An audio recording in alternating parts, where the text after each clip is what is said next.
Gangnam Style.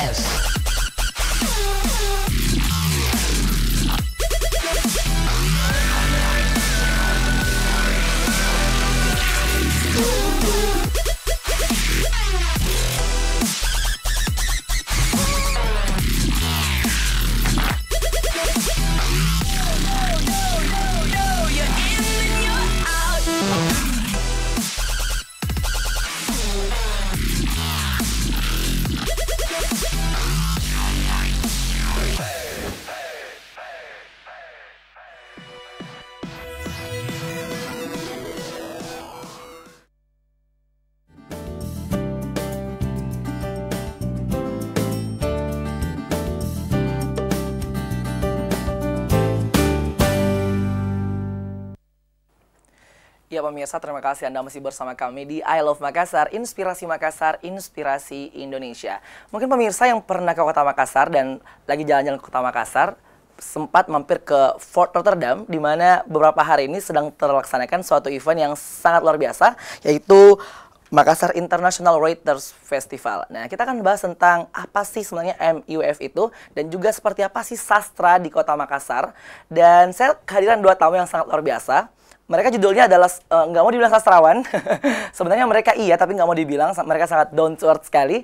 Dan kita akan bahas seperti apa sastra di Kota Makassar, seperti apa MIWF, dan juga apa sih kesan-kesan mereka melihat sastra di Makassar. Dan ternyata mereka juga lagi pulang kampung. Kita langsung sapa aja dua narasumber kita.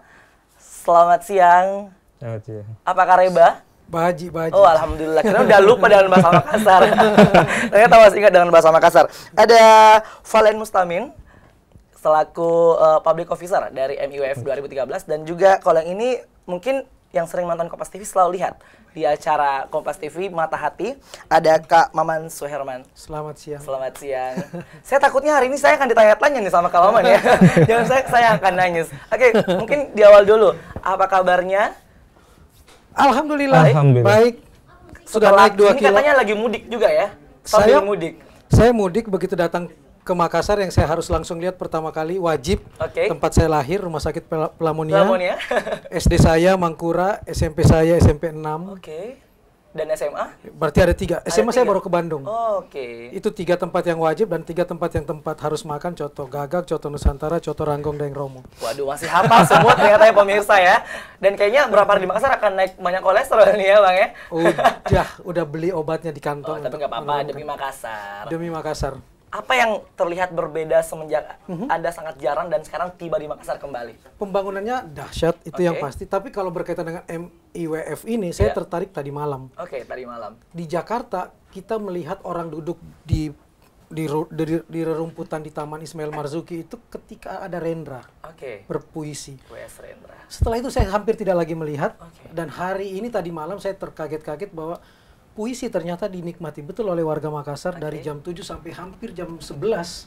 Orang tidak ada yang bergerak untuk menyaksikan penyair-penyair Makassar, Aan Mansur, Muhari, dan sebagainya, membacakan puisi-puisi yang menurut saya inilah generasi penerus AM Daeng Miala, sastrawan pujangga barunya Makassar. Karena kalau kita lihat orang Makassar, sastrawan pujangga barunya orang cuma tahu Jeta Tengkeng, AM Daeng Miala. Begitu pulang ke sini saya menemukan sumber-sumber yang dahsyat. Jadi nggak rugi ya datang ke Makassar? Sangat tidak rugi, karena menurut saya MIWF ini bukan proyek tahunan, tapi ini panggilan hati nurani untuk pulang kampung. Nah ngomong-ngomong soal MIWF, kita ke dedengkotnya dulu. Ada Kak Valen, gimana datang dari Jakarta dan ke Makassar, gimana melihat Makassar dulu nih, kita tanya dulu. Lebih dahsyat lagi, saya 10 tahun baru pulang ke sini. 10 tahun, waduh ini maling kundang lewat ya, tinggal pulang-pulangnya ya. Gimana melihat Makassar setelah 10 tahun, Valen? Saya nggak berani jalan sendiri sekarang, karena memang pangling 10 tahun saya nggak lihat Makassar, terus banyak perubahan. Terus pas tahu ada event MIWF yang ketiga ini, saya sudah pastikan jauh-jauh hari harus ke sini. Harus memang. Ya, dan mungkin pemirsa ada yang tahu, ada yang belum tahu juga sebenarnya tentang MIWF itu. Nah, sebenarnya apa sih MIWF itu untuk pemirsa yang belum tahu, dan apa sih yang melatar belakangi kok bisa akhirnya terbentuk event yang sangat luar biasa itu di Kota Makassar? MIWF itu untuk tahun ini yang ketiga, diselenggarakan oleh Rumata Art Space. Itu adalah kegiatan literasi dan apresiasi sastra. mungkin lebih areanya lebih ke Indonesia Timur ya, karena dari beberapa program, salah satu programnya juga tim kurator dari MWF itu memilih sekitar 6 sastrawan dari Indonesia Timur untuk ikut bergabung di festival. Dari Kupang ada, dari Gorontalo. Dari Gorontalo ada. Dan kabarnya bukan cuma dari Indonesia ya, dari luar pun 8 bergabung. Ada di sini saya baca ada yang dari Malaysia, Singapura, Australia, ada dari Inggris, Pakistan hingga Hungaria juga. Oke. Nah, Bang Maman nih melihat setelah MWF 3 tahun, ini yang keberapa kali bergabung? Saya pertama kali bergabung dan saya langsung tertarik karena dua orang Makassar yang hebat, Lili Yulianti Farid dan Riri Riza yang kita kenal dengan karya-karyanya. Beliau langsung mengajak dan bilang masih punya hati nurani untuk terpanggil pulang kampung. Oh iya. Ya ke kampung halaman ya. Oh iya, saya bilang nggak ada tawar-menawar untuk itu. Harga mati, I Love Makassar itu harga mati. Nah, kemudian sampai ke sini saya terpesona karena kita dapat pelajaran yang sangat banyak. Tidak cuma pelajaran dari 8 negara, tapi banyak pelajaran yang sangat berharga yang saya temukan di sini. Saya tidak cuma bertemu dengan Kama Sutranya Makassar, asik. Saya tidak cuma baru pulang juga. Baru pulang dan buku itu dahsyat. Saya langsung baca. Kalah Kama Sutra. Pertama. Tapi jauh lebih dari itu, saya kehilangan jejak Ila Galigo. Dan saya bertemu di sini Ila Galigo yang sudah ditafsirkan dengan sangat indah oleh Sapardi Djoko Damono dan Meglin ya. John Meglin. Dan di situ saya menemukan kembali satu kata dasar dari negeri ini, Bhinneka Tunggal Ika. Keberagaman itu bukan untuk diseragamkan, tapi itulah kekayaan kita. Kekayaannya. Memang sangat luar biasa sekali ya acara ini. Oke, kalau Valen sendiri nih melihat event yang sudah terselenggara selama 3 tahun berturut-turut ya, apa sih yang sangat spesial dibanding tahun-tahun sebelumnya MWF 2013 ini? Animo publik di Makassar semakin tahun semakin bertambah, semakin meningkat. Itu juga dari pembukaan kemarin, respon yang kita terima memang sangat bagus. Dari rencana 5 hari pelaksanaan, kita memang menargetkan lebih banyak pengunjung yang datang, dan riuh di sosial media pun juga kita harapkan tinggi. Paling penting ya, banyak sekali di sosial media, tweet-tweet di mana-mana, banyak sekali. Oke, melihat banyaknya animo masyarakat, apakah ini bisa menggambarkan bahwa memang sastra di Makassar sedang pesat berkembang atau seperti apa? Sangat berkembang dari yang diceritakan Mas Maman tadi, bahwa tiap malam kan kita sebenarnya ada community event. Dan semalam itu salah satunya adalah pembacaan puisi dari penyair-penyair Makassar, Sulawesi Selatan khususnya. Dan sepanjang acara publik sangat ramai.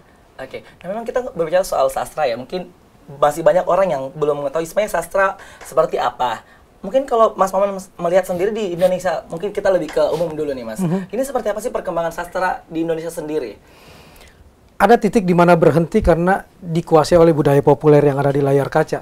Tetapi yang menarik kan kalau balik lagi ke Makassar, satu teman saya yang ikut hadir, Krishna Pabicara, dia bisa menghafal 300 mantra dan rapalan khas Makassar.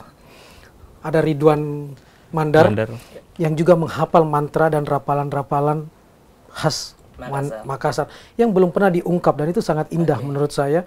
Kenapa sih kita harus selalu jauh mencari? Saya selalu bercanda seperti ini. Obama cuma SD di Menteng, dia jadi presiden di Amerika. Amin Rais jadi doktor di Amerika, nggak jadi presiden tuh. Nggak, ini bercanda. Tapi saya cuma ingin bilang bahwa kekayaan budaya Indonesia itu dahsyat, dan sastra di Makassar itu dahsyat sekali. Saya selalu merinding kalau mendengar nenek saya dulu menyanyi kelong-kelong tentang bagaimana cara menidurkan anak. Cara tentang budaya orang Makassar yang sekali layar terkembang, pantang surut ke belakang. Bagaimana siri harus ditegakkan dimanapun. Ini kan yang harus kita munculkan terus, supaya layar kaca kita tidak cuma diisi oleh demo-demo anarkis. Orang melihat Makassar bukan cuma demo anarkis, di sini ada susastra, di sini ada kebaikan budi, di sini ada kebaikan jiwa orang-orang Bugis Makassar, Mandar, dan Toraja. Ini sangat penting pemirsa, karena beberapa belakangan ini Makassar sedang terfokus dengan anarkisme, dan ternyata sebenarnya di Makassar ada event yang sangat luar biasa, MWF Mas ya. Nah Mas Valen, ini kan banyak sekali yang penulis yang bergabung di acara ini. Sebenarnya apa sih mungkin kriteria penulis yang bisa bergabung di acara ini, yang bisa mungkin bisa tampil atau bisa karyanya ditampilkan seperti itu? Untuk secara keseluruhan sebenarnya nggak ada kualifikasi khusus, tapi yang jelasnya writers dari luar negeri memang kita harapkan sebanyak-banyaknya untuk bisa bergabung di sini.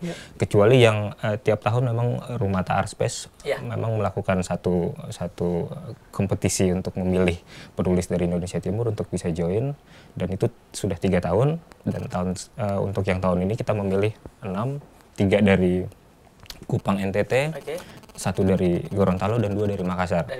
Dan kemarin kita sudah ada sesi yang kita mengajak mereka semua untuk berdiskusi, dan itu sangat inspiring sekali. Dan hari ini mereka akan berdialog. Hari ini masih di panggung ada jam 4 dialog sore, yang menurut saya sangat hebat. Dan MIF selalu datang dengan tema yang sangat indah kan. Tahun lalu Ilagaligo ditafsirkan kembali. Dan di luar negeri buku ini sangat laku ketika diterjemahkan oleh Sapardi. Nanti malam pertunjukan harus jangan ditinggalkan. Kita akan musikalisasi puisi Sapardi, Djoko Damono dan Djoko Pinurbo, Hujan Bulan Juni. Dan menurut saya sastrawan itu dahsyat. Kenapa? Pernah nggak lihat dulu ada hujan di bulan Juni? Nggak pernah ada. Tapi sekarang bulan Juni pun ada hujan. Ada hujan ya, karena mata hati sastrawan itu dalam. Oke, kita tahan dulu perbincangan kita. Kita akan kembali lagi karena pemirsa pasti sangat penasaran dengan perbincangan kita. Dan saat lagi akan ada line interaktif. Silahkan di 434-444. Tetaplah bersama kami di I Love Makassar, Inspirasi Makassar, Inspirasi Indonesia.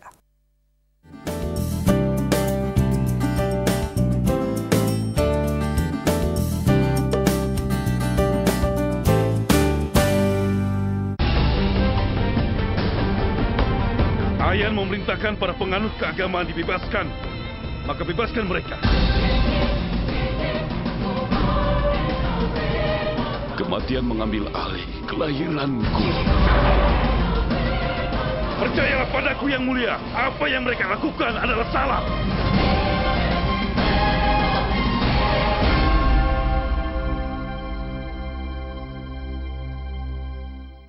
Sinsei Tongji Medistra Makassar didirikan oleh Rumah Sakit Tongji Medistra di Tiongkok.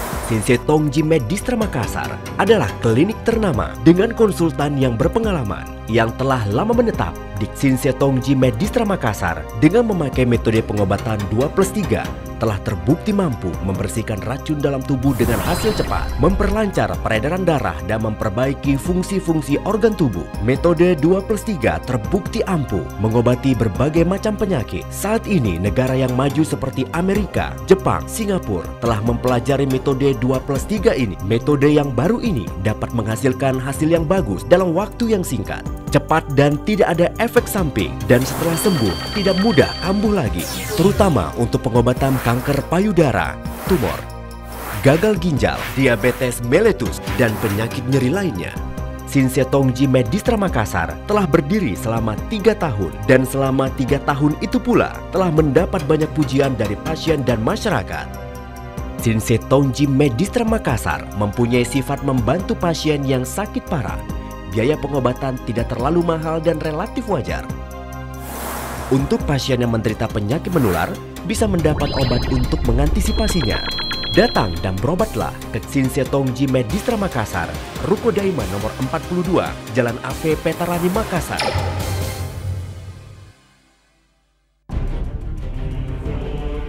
Ekspedisi khusus para pelaut kelas dunia. You don't underestimate these animals here. They jump and they fight us. It's the most surreal, scariest thing I've ever seen. Demi meneliti dan memecahkan kode rahasia hiu paling mematikan di dunia. In the cradle. Pull up, pull up. All right, everybody on now. Shark Wranglers. Kompas TV, Inspirasi Indonesia. Kejahatan sewaktu-waktu bisa saja terjadi di sekitar kita. Kami hadir dengan berita yang dapat menginspirasi Anda untuk lebih berhati-hati.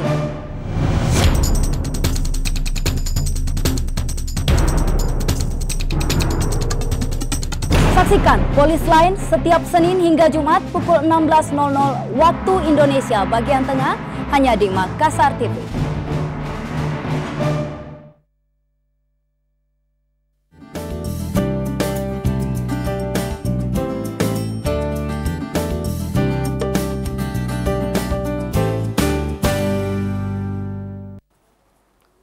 Kembali lagi di I Love Makassar, inspirasi Indonesia. Dan kita masih membahas tentang Makassar International Writers Festival bersama dua orang Makassar yang sangat luar biasa dan sangat menginspirasi sekali. Dan oke, Kak Valen, Bang Valen aja ya, soalnya merasa muda banget di sini nih. Oke, kita mengambil tema atau MEF mengambil tema tentang My City, My Literature. Kok bisa mengambil tema ini untuk tahun ini nih? Ya, karena itu balik lagi ke semangat yang kita bangun, berharap peran warga sebagai warga kota itu bisa lebih mengapresiasi lagi semua karya sastra yang ada. Jadi Kota Makassar punya banyak heritage di dunia sastra, dan itu layak kita tampilkan ke publik internasional. Ya, Ini mungkin kan setelah 10 tahun katanya tidak kembali ke Makassar dan melihat perkembangan sastra khususnya untuk anak-anak muda itu seperti apa sih? Apakah memang sastra itu masih hal yang bisa dibilang masih sangat berat untuk anak muda, atau memang sekarang sudah seiring perkembangan zaman sastra itu sudah semakin diterima? Melihatnya seperti apa? Untuk Kota Makassar atau sendiri ya? Iya, saya lihat variasinya memang banyak. Kemarin juga pertama kali saya bisa ketemu dengan beberapa sastrawan yang di sini, mulai dari Krisna Pabicara sampai yang mewakili generasi muda, Mansur. Pertama kalinya saya bisa bertemu dengan huruf kecil kalau yang itu nih ya. Semua huruf kecil. Itu pertama kali saya bisa bertemu, dan saya bisa lihat dari diskusi yang kita lakukan, memang saya lihat banyak inspirasi yang bisa kita dapatkan. Kalau Mas Maman melihatnya seperti apa sih anak-anak muda Makassar sekarang ini? Saya itu terpesona tadi malam karena semua yang muncul di atas panggung adalah orang-orang sastrawan-sastrawan Makassar, muda, tua, yang di tangannya adalah buku-buku karyanya. Saya sedih, kenapa saya cuma mendapatkannya di Makassar ya? Kenapa nggak diterbitkan di Jakarta ya? Jadi orang seolah-olah melihat cuma ada di Jakarta berkumpul para penyair besar, para sastrawan besar, seniman besar, presenter besar. Padahal di Jakarta kalian, di Makassar juga banyak yang hebat-hebat. Seharusnya mudah-mudahan televisi-televisi lokal mau mengangkat potensi-potensi besar ini, karena semalam begitu membaca karya mereka, mendengar diksi mereka, mendengar tutur dan cara alur-alur mereka muncul, inilah Makassar yang sebenarnya. Mereka bisa menggambarkan Makassar dengan bahasa yang sangat sastrawi, dahsyat, dan tidak cuma senimannya, penontonnya pun mengapresiasinya hebat betul. Tidak ada yang ngobrol loh. Ketika pembacaan mereka mengapresiasi betul, bertepuk tangan, ada yang menangis ketika sastranya dimunculkan tentang keperihan orang timur. Juga ada yang tiba-tiba tertawa dan jadi galau kena huruf kecil sedang berpuisi di atas dengan sangat asyiknya. Dan menurut saya sastra mereka mudah dicerna tetapi tidak murahan. Jadi itu poin. Mudah dicerna tapi tidak murahan, ini yang paling penting. Mungkin melihatnya Bang, kenapa sih sebenarnya sastra di Makassar itu kurang bisa dibilang lebih ke arah nasional seperti itu? Kok cuman terkungkung di Kota Makassar dan sekitarnya aja? Apa yang menyebabkan sebenarnya yang terjadi? Jangan melihat seni sebagai proyek. Itu bahasa Lili Farid ketika pembukaan yang menurut saya sangat kuat di hati. Ini adalah panggilan hati, panggilan nurani, dan pemerintah kota juga harus peduli bahwa kesenian itu basis pertahanan sebuah bangsa. Saya kemarin diajak teman-teman seniman-seniman besar di sini yang ngajak saya semalaman berkeliling. Saya menangis di depan gedung kesenian Makassar. Ini gedung kuno, gedung besar, tetapi lihat bagaimana perawatannya. Bandingkan dengan gedung kesenian Jakarta, di mana pemerintahnya ikut turun tangan. Kumuh sekali terlihat dari luar, padahal itu tempat yang besar, tempat di mana karya-karya kita bisa ditampilkan di sana.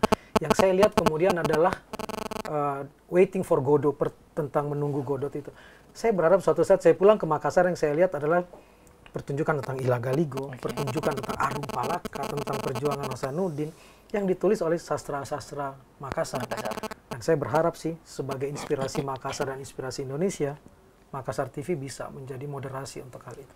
Kita sangat menunggu sekali. Dan mungkin untuk pesan kepada pemerintah, mungkin lagi nonton juga pemerintahnya dengan gedung kesenian kita yang katanya Mas Maman bilang agak sedikit kumuh ya dibanding mungkin dengan gedung-gedung yang lain, Mas ya. Saya ingin colek langsung aja Ilham Arif Sirajuddin, teman sebangku saya waktu di SMP 6. Peduli sama kesenian Sulawesi Selatan.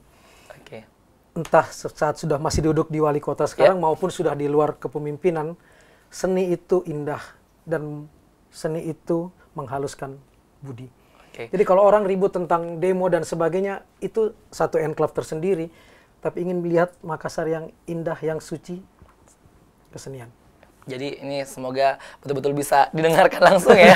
Ini jarang loh nih ya, langsung belak-belakan. Oke, nah Mas Valen, ini kan sudah terlaksana sudah hampir berapa hari ya? Sudah 2 hari. Oke, dan memang apa sih sebenarnya yang dilakukan oleh panitia sendiri untuk bisa dibilang untuk semakin memeriahkan dan memanggil banyak apresiasi dari masyarakat itu sendiri? Karena mungkin sastra bisa dibilang minatnya agak berat-berat gitu ya, dan gimana sih bisa ke masyarakat yang lebih meluas seperti itu? Kalau lihat dari line up yang kita sajikan selama 5 hari sebenarnya mulai dari yang saya nggak bilang tua ya, tapi yang vintage sampai yang generasi muda. Anak kecil juga ada. Anak kecil juga ada kita tampilkan. Salah satu program kita ada Kids Corner juga. Jadi kita punya tamu dari Australia itu Wendy Miller.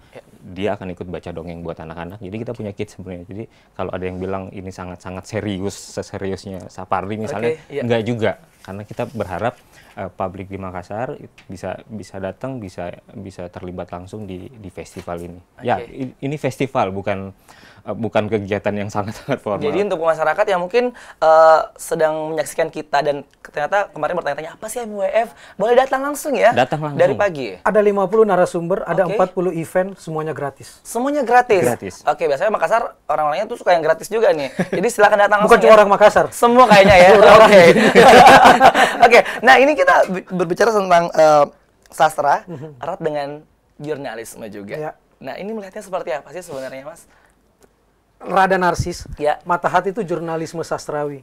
Oke. Bahwa kalau ingin melihat sesuatu itu jangan cuma dari sudut pandang sensasi. Coba deh berempati, berbicara dari hati bahwa setiap orang punya sisi positif dan jurnalisme bertanggung jawab pada kepentingan publik, bukan pada hal-hal yang sifatnya privat. Saya ketawa di luar negeri orang bilang begini, jurnalisme investigasi membuat Nixon jatuh di Amerika karena skandal Watergate. Di Indonesia ada televisi, bukan Kompas TV. TV sebelah. Yang mengatakan ini liputan investigasi. Tahu nggak apa yang dia liput investigasi? Nasar KDI senang makan jengkol. Apakah itu investigasi? Dan apakah itu untuk kepentingan publik? Kan nggak ada sama sekali. Nah, MIWF ini membuka betul bahwa yang namanya sastra tidak cuma dalam bentuk puisi, tidak cuma dalam bentuk prosa, dalam bentuk permainan, dalam bentuk dongeng, cerita-cerita anak, dalam bentuk jurnalistik. Yang akan saya isi jam 2 siang ini, bagaimana empati, bagaimana jurnalisme kasih sayang, bukan jurnalisme kasih uang, bisa kita terapkan kok dengan baik. Oke, nah mungkin untuk pemirsa juga yang siang hari ini lagi tidak ada kegiatan, nah mumpung lagi ada di Makassar juga nih seorang yang sangat luar biasa, bisa datang ya langsung jam 2 siang. Dan akan langsung menemukan matahari turun ke bumi. Oke. Lewat kepala saya. Oke, nah mungkin untuk sedikit bocoran untuk pemirsa, apa sih yang mungkin akan lebih dibahas nanti oleh Kang Maman Suherman di acara jam 2 siang nanti? Orang selalu mengatakan sekarang eranya kecepatan sangat tinggi kan. Buat saya kecepatan tidak boleh mengabaikan dan menihilkan akurasi. Itu satu. Yang kedua, tidak semua fakta bisa diberitakan. Bang, kita angkat dulu telepon. Ada yang bergabung bersama kita. Halo, halo Makassar. Halo. Ya, halo. Ya, selamat siang. Dengan siapa di mana? Ini dari Ical di Taman Rea. Taman Rea. Oke, silakan Ical. Ada yang disampaikan? Silakan. Ya, yang saya ingin sampaikan itu pertama, mudah-mudahan pemerintah Kota Makassar melihat acara ini ya. Kita lihat acara yang ditampilkan atau event yang dibuat oleh komunitas seperti ini, saya pikir sangat bagus. Karena kemudian seni itu adalah kekayaan dari sebuah budaya, budaya lokal. Jadi ke depannya, ketika misalnya seni itu diabaikan, itu saya pikir akan itu terjadi sebuah degradasi ya untuk budaya lokal kita. Jadi mudah-mudahan ke depannya pemerintah itu bisa perhatikan pengembangan budaya yang ada di Sulawesi Selatan. Seperti yang dibahasakan secara tadi misalnya gedung kesenian kita itu kan harus misalnya dipelihara supaya ada media, ada tempat buat seniman-seniman di Makassar untuk kemudian berkreasi gitu. Ical udah ke MIF nggak? Bahwa ketika misalnya seni itu dibangun, otomatis segala lini, terutama ekonomi lokal itu juga akan lebih maju. Ical udah sempat datang nggak ke MIWF 2013? Iya, saya kemarin lihat spanduknya, tapi belum sempat datang. Tapi saya yakin bahwa acara itu bagus gitu. Oke, jadi harus datang ya setelah ini ya. Harus bisa bergabung di MUF 2013. Iya. Oke, pesan-pesannya mungkin untuk Kang Maman tentang dan juga panitianya tentang MUF 2013. Iya, saya ingin tanya, apakah event ini bisa nggak diadakan tahunan gitu supaya berkesinambungan? Oke, kalau bisa 2 tahun sekali ya. Tiap tahun. Kalau bisa 2 tahun sekali ya. Apalagi saya pikir penulis teman-teman yang dari Jakarta luar biasa sekali. Mau datang ke Makassar jauh-jauh kan. Ya. Saya pikir kita sebagai masyarakat Makassar berterima kasih begitu kan. Ya. Oke, terima kasih Cal dari teman sudah bergabung. Ini adalah apresiasi dari masyarakat yang mengatakan bahwa terima kasih teman-teman dari Jakarta yang jauh-jauh nyebrang pulau. Harus dibalik. Harus dibalik. Kami berterima kasih dengan Makassar yang memanggil kami untuk pulang. Karena bayangkan nggak, saya kemarin isi satu sesi, salah satu narasumbernya Denasa, orang Bontonompo yang menghibahkan 1 hektar tanahnya untuk jadi rumah hijau Denasa. Apa yang dia lakukan? Dia mengkonservasi dan menyelamatkan 500 tumbuhan khas Makassar yang bisa digunakan untuk obat. Gratis. Kita boleh datang ke sana. Saya terharu, ternyata itu adalah saudara saya. Kami dipertemukan oleh cerita sejarah bangkuang yang termanis di dunia adalah ada di Bontonompo misalnya. Orang tidak pernah tahu itu. Bagaimana orang-orang hebat seperti itu. Saya ditemukan dengan Ridwan Mandar yang bisa melakukan ekspedisi Sandek Race, lomba perahu tradisional terpanjang di dunia. 400 km. Dan negeri kita adalah negeri maritim, negeri bahari. Bugis, Makassar, Mandar adalah orang-orang bahari. Keindahan ini yang muncul. Jadi kalau saya lagi ingatin lagi Ilham Arif sebagai teman kelas lagi Ilham Arif, Anda mau dikenang seumur hidup, dirikan Pusat Data Sastra dan Budaya Makassar. Ini mungkin juga berhubungan ya, Mas ya, bahwa akan ada pemilihan wali kota. Mungkin wali kota selanjutnya yang terpilih bisa nih. Siapapun bisa mendirikan seperti itu. Jadikan ini, karena di Jakarta saja cuma ada Pusat Data Sastra HB Yasin. Dan kita menemukan Aim Daeng Miala cuma di buku Indonesia, majalah Indonesia tahun 50-an. Masa saya harus mencari sastrawan Makassar, buku-buku susastra Makassar nanti susah dicari. Karya-karya dari Aan Mansur, Feby ya, tadi malam muncul, kemudian banyak sekali seniman yang ingat loh, tadi malam tuh nggak cuma penyair-penyair laki-laki. Saya terpesona dengan banyak sekali penyair-penyair perempuan yang diakui oleh dunia, diundang di berbagai pertunjukan dunia, tapi namanya saya tidak kenal di Jakarta. Ini kan mungkin segitu ini ya Mas. Miris buat miris saya. Banget. Jadi di dunia justru diakui ketimbang di negara sendiri. Itu yang menakutkan. Makanya kenapa saya senang betul dengan MUF mempertemukan penyair-penyair yang besar, seniman-seniman besar dari 8 negara, berkolaborasi dengan penyair-penyair dari Makassar dan dari Indonesia, supaya ada dialog budaya. Insya Allah suatu saat mereka bikin acara di negaranya, teman-teman dari Makassar yang diundang, dan itu sangat indah. Kemarin di pembukaan di depan wali kota dikasih lihat bagaimana sejarah perjalanan orang Makassar menaklukkan laut menuju ke Darwin. Itu kan dahsyat. Dan seperti kita harus tidak terasa waktunya sangat singkat sekali. Mata hati 1 jam loh. Ini cuma setengah jam nih. Mungkin yang terakhir singkat dari dua-duanya, mungkin harapan untuk Makassar tentang sastranya. Silakan Mas Valen. Banyak kisah yang bisa kita teladani dari ini. Salah satu proyek yang kita perkenalkan memang ada Vessel for Stories. Tadi diungkapkan Mas Maman, itu kisah perjalanan Makassar dan Darwin. Harusnya masih banyak yang lain yang bisa kita gali saat kita kolaborasi sebenarnya antar sastrawan, baik itu yang dari 8 negara yang ikut hadir di sini maupun yang lokal yang ada di Makassar. Dan untuk pemirsa jangan lupa datang ke MUF. Sampai 29 lagi. Masih ini hari ketiga. Sampai tanggal 29 nanti sampai tanggal 29. Dan Maman Suarman silakan pesan-pesan untuk sastrawan di Makassar. 1 kalimat sih nenek moyangku orang pelaut, sekali layar terkembang pantang surut ke belakang. Intinya sastrawan MUF harus jalan terus, sastra harus terbangun di Makassar. Makassar bisa tonji ya. Oh iya, pastinya. Terima kasih atas waktunya, sangat luar biasa sekali. Dan pemirsa, terima kasih atas perhatian Anda. Kami akan kembali lagi dengan informasi lainnya tentang Kota Makassar dan sekitarnya. Tetaplah bersama kami di I Love Makassar, Inspirasi Makassar, Inspirasi Indonesia.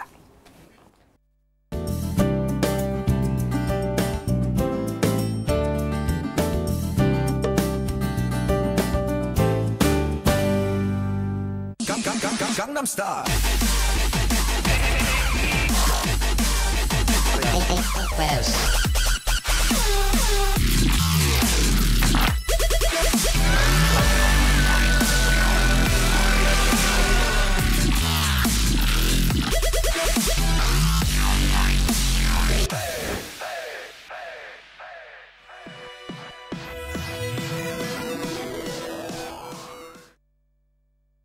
Sinsei Tongji Medistra Makassar didirikan oleh Rumah Sakit Tongji Medistra di Tiongkok.